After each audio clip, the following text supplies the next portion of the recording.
I came to this talk like the virgin to the child. To be honest, I don't have any experience with revision surgery and nuclear medicine.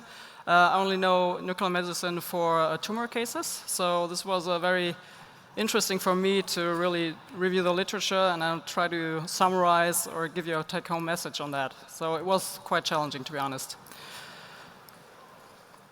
So the problems that we have of spinal fusion is in up to 20%, we have patients with persistent or recurrent chronic back pain after spinal fusion.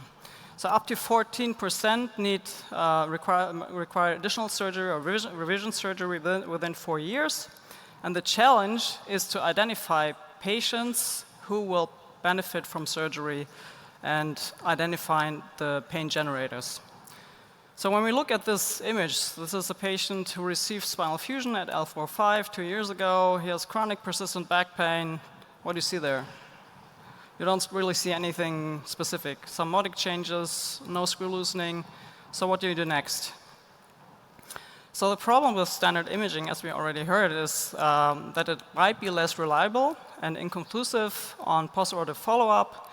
So there's a need for image modalities with a high sensitivity and specificity to have the possibility to identify the pain generators, the patients with persistent or recurrent chronic back pain who might benefit from revision surgery. So can we get that from nuclear imaging? Just for the surgeons in the room who are maybe not so familiar, that's how I try to understand when we use SPECT, when we use PET. So, but you already heard a lot about it from Dr. Lazari. So I looked at all the data and I came across this review which almost incorporates all studies that I could find. So it included 21 studies, 6 on SPECT, they were all retrospective, 8 on sodium fluoride PET-CT, most of them were retrospective, and 7 on FDG PET, also most of them retrospective. So the level of evidence in general is not very good. So when we look at SPECT-CT, there were 6 studies, mostly level 3 and 4 evidence, mostly very small cohorts. The largest one was 190 patients, but mostly was less than 10 or maybe 50 patients. So when we look at the data, it was really hard to really extract the significant data out of these papers. This is just one example of them. I hope none of the authors are here today, so maybe you can explain that to me later.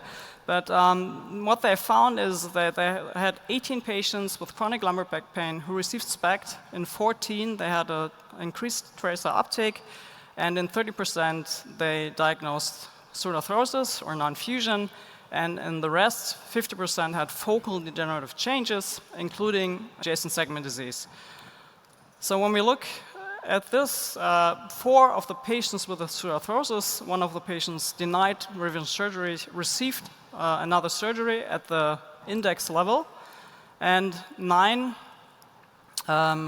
patients had degenerative changes, and 2 had revision surgery because there was suspected adjacent segment disease, and the other 7 were referred to pain management.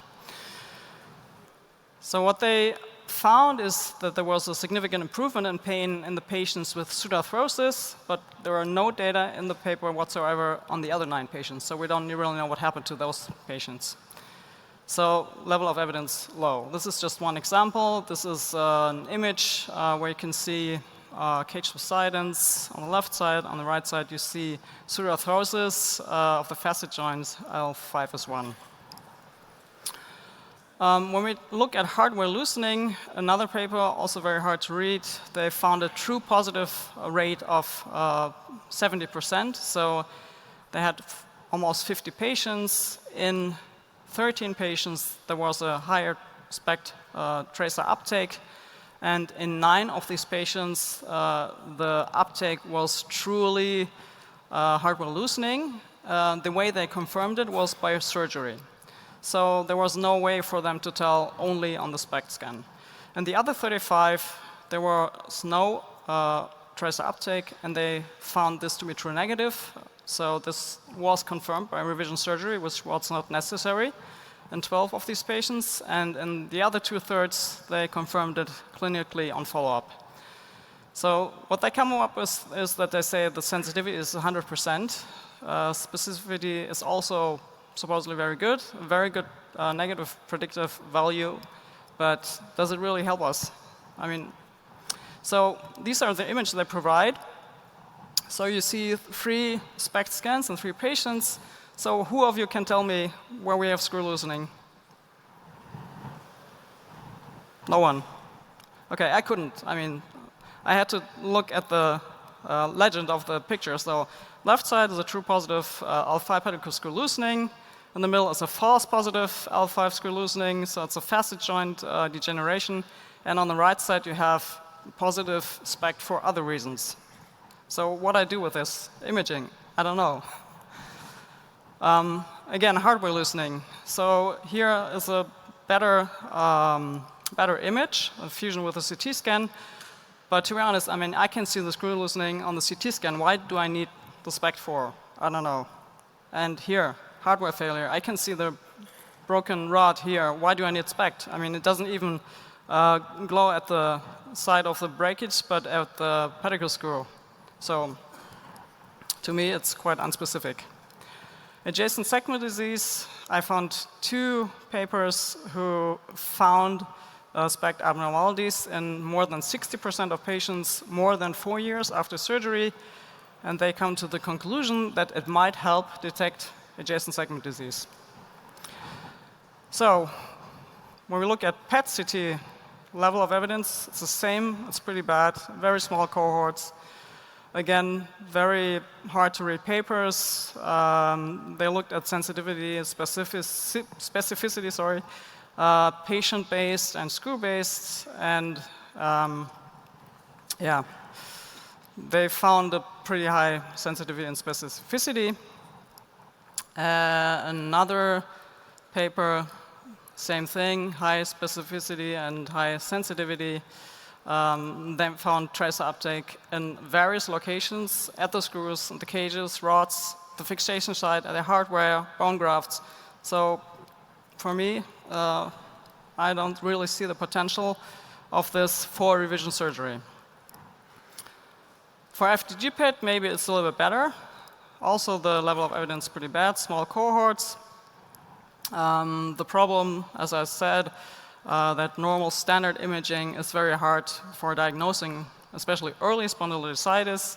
MRI has a very high diagnostic accuracy in the virgin spine and non-operated spine, but has difficulties on postoperative imaging due to metal artifacts and also similarities between fracture, degen, infection. They can't really differentiate very well.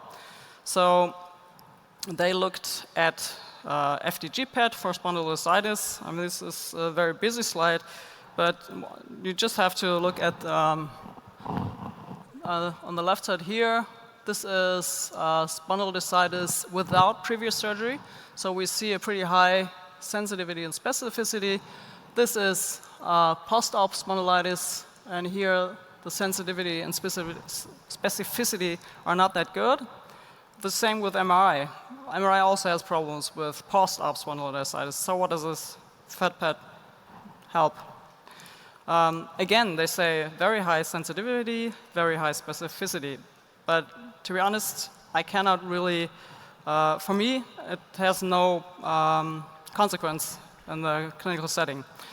So what they found is they had satisfactory accuracy, and the diagnostic effect was better for spondylolisthesis without previous surgery, but they also had problems with post-op cases. And this is a summary of all the sensitivity and specificity in these studies. Even though everybody claims it is very high, I see it's very heterogeneous throughout all spinal pathologies.